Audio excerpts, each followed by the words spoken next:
Psychotherapy का हमें थोड़ा-सा एक्सप्लेन करें कि ये क्या होता है और उसको किस तरह से किया जाता है? मुख्तलिफ थेरेपी के सेशंस होते हैं, लाइक उसको सबसे पहले रिलैक्स करना, उसके थॉट्स पैटर्न को चेंज करना। लेकिन हफ्ता सबसे इंपॉर्टेंट ये आती है आपकी विल पावर। अगर आप खुद ही नहीं चेंज होना चाहते, खुद ही नहीं बदलना चाहते, तो कोई आपको क्या बदलेगा? क्योंकि सबसे पहले एक्सेप्टेंस आती है आप खुद कितने विलिंग हो अपने आप को चेंज करने के लिए। ये लोग बहुत ढीठ होते हैं। तो माइंडसेट किसी का चेंज करते-करते कितना यूजुअली एस्टिमेटेड टाइम होता है? जितने भी ये साइकोलॉजिकल डिसऑर्डर हैं, मेंटल हेल्थ के रिलेटेड डिसऑर्डर हैं, इसमें आपकी विल पावर सबसे ज़्यादा इंपॉर्टेंट होती है। अब डिप्रेशन है, एंग्जायटी है, अब आप परेशान रहना चाहते हो या खुद को बदलना चाहते हो।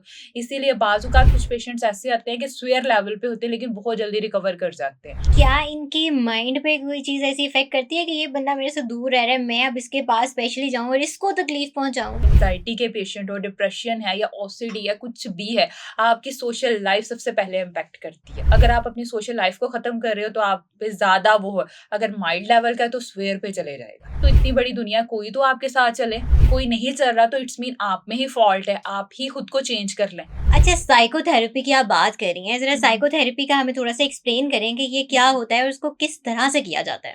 साइकोथेरेपी में हर पर्सन के साइन और सिम्टम्स देखे जाते हैं कि उसके सिम्टम्स जो हैं वो किस रिलेटेड है। अगर तो सिम्टम्स लाइक माइल्ड से मॉडरेट लेवल के हैं फिर तो उस पे साइकोथेरेपी की जाती है। लेकिन अगर स्वेयर लेवल पे हैं फिर उस पे मेडिसिन भी दी जाती है। इसमें पेशेंट्स के थॉट्स को चेंज किया जाता है। मुख्तलिफ थेरेपी के सेशंस होते हैं, लाइक उसको सबसे पहले रिलैक्स करना, उसके थॉट्स पैटर्न को चेंज करना। लेकिन हफ्ता सबसे इंपॉर्टेंट ये आती है आपकी विल पावर। अगर आप खुद ही नहीं चेंज होना चाहते, खुद ही नहीं बदलना चाहते, तो कोई आपको क्या बदलेगा? सबसे पहले एक्सेप्टेंस आती है। आपको लगता है मैं बिल्कुल ठीक हूँ, मुझे क्या ज़रूरत है? लोग गलत हैं, तो आप कभी आपको कोई नहीं बदल सकता। लाइक आपको आपका इनर कि हाँ, मुझे चेंज होना है, मुझे अपनी इस आदत को छोड़ना है, तभी आप बदल सकते हो, अदरवाइज़ इस चीज़ का कोई फ़ायदा नहीं है। अब जितने भी पेशेंट्स आते हैं, ड्रग्स के रिलेटेड आते हैं, उन्हें सबसे पहले यही पूछा जाता है कि आप ये नशा जो है वो खुद से छोड़ना चाहते हो या मदर या फादर लेके आए। अगर उन्हें वो कह दें कि नहीं हम खुद से आए हैं, फिर उनका ट्रीटमेंट जल्दी पॉसिबल होता है। अगर वो कहें कि नहीं अम्मी फ़ोर्स कर रही थी, अब्बू कर रहे थे, तो फिर हम यही कहते हैं कि फिर अपने पेरेंट्स का पैसा ज़ाया ना करो, फिर आप नहीं छोड़ सकोगे। क्योंकि सबसे पहले एक्सेप्टेंस आती है आप खुद कितने विलिंग हो अपने आप को चेंज करने के लिए। अच्छा, किसी का माइंडसेट बदलते हुए जैसे आप कह रही हैं कि ये लोग बहुत ढीठ होते हैं, तो माइंडसेट किसी का चेंज करते-करते कितना यूजुअली एस्टिमेटेड टाइम होता है? ये भी पेशेंट पे ही डिपेंड करता है कि आपकी विल पावर कितनी है, कि आप कितनी जल्दी खुद को बदलना चाहते हो। पेशेंट की विल पावर पे जितने भी ये साइकोलॉजिकल डिसऑर्डर हैं, मेंटल हेल्थ के रिलेटेड डिसऑर्डर हैं, इसमें आपकी विल पावर सबसे ज़्यादा इम्पॉर्टेंट होती है।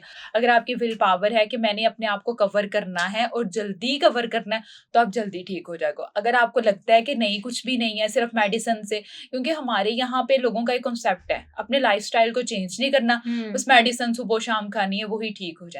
इस तरह नहीं होता, आपको अपने आप को बदलना पड़ता है, अपने लाइफ़स्टाइल। अब डिप्रेशन है, एंग्ज़ायटी है, वो दरअसल हमारा माइंड का एक स्टिग्मा होता है कि आप जो लाइफ़स्टाइल कर रहे हो उसको चेंज करो, नहीं तो परेशान रहो। अब आप परेशान रहना चाहते हो या खुद को बदलना चाहते हो। इसीलिए बाज़-औक़ात कुछ पेशेंट्स ऐसे आते हैं कि स्वेयर लेवल पे होते हैं लेकिन बहुत जल्दी रिकवर कर जाते हैं। कुछ होते हैं उनको बिल्कुल माइल्ड सा होता है लेकिन अपने आप को चेंज ही नहीं करना चाहते। जब तक आप खुद नहीं बदलोगे कोई आपको नहीं बदल सकता। अच्छा, ऐसे लोगों की मेरा ख़्याल है सबसे बड़ी निशानी ये होती है कि ये लोग अकेले रहना पसंद करते हैं, दूसरों को पसंद नहीं करते या उनके आस-पास नहीं। तो अगर हम इस सिम्पटम को किसी के अंदर मतलब हम देख लें कि ये बंदा सबसे अलग-अलग रहता है, एक्ट नॉर्मल करता है, इनसे दूर-दूर जितना डिस्टेंस रखेंगे, तो क्या इनके माइंड पे कोई चीज़ ऐसी इफ़ेक्ट करती है कि ये बंदा मेरे से दूर रह रहा है, मैं अब इसके पास स्पेशली जाऊँ और इसको तकलीफ़ पहुँचाऊँ? क्या वो चीज़ ट्रिगर करती है अच्छा, इन्हें? सबसे इम्पोर्टेंट बात है जब आपकी सोशल लाइफ खत्म होती है ना तब आपके मेंटल हेल्थ इश्यूज ज़्यादा होते हैं। सबसे ज़्यादा तभी आपको होते हैं अगर आपको एंग्जायटी के पेशेंट हो, डिप्रेशन है या ओसीडी है, कुछ भी है, आपकी सोशल लाइफ सबसे पहले इम्पैक्ट करती है। अगर आप अपनी सोशल लाइफ को ख़त्म कर रहे हो तो आप पे ज़्यादा वो है, अगर माइल्ड लेवल का है तो स्वेयर पे चले जाएगा। इसीलिए अपनी सोशल लाइफ को कभी भी ख़त्म ना करो। पेशेंट्स को यही कहा जाता है कि सोशल लाइफ कहाँ पे है? उनकी सोशल लाइफ होती ही नहीं है। हुँ। उनके पास पैसा भी है, सब कुछ भी है, लेकिन सोशल लाइफ नहीं है। भई हम अकेले हैं, बिज़नेस है, ये चीज़ है, तो आपको मेंटल हेल्थ इश्यूज़ ही होंगे। कोई तो इतनी बड़ी दुनिया, कोई तो आपके साथ चले।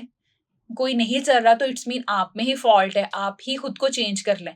अब सारी दुनिया तो नहीं गलत हो सकती, किसी एक को आपसे मसला हो सकता है, दूसरे को हो सकता है, लेकिन 10 लोगों को है, तो इट्स मीन आपको ही चेंज होना है। राइट। तो इसीलिए उन्हें कहा जाता है कि अपनी सोशल लाइफ को आपने खत्म नहीं करना, अपनी लाइफ में फिजिकल एक्टिविटी और सोशल लाइफ जो है, वो आपने साइड बाय साइड लेकर चलनी है।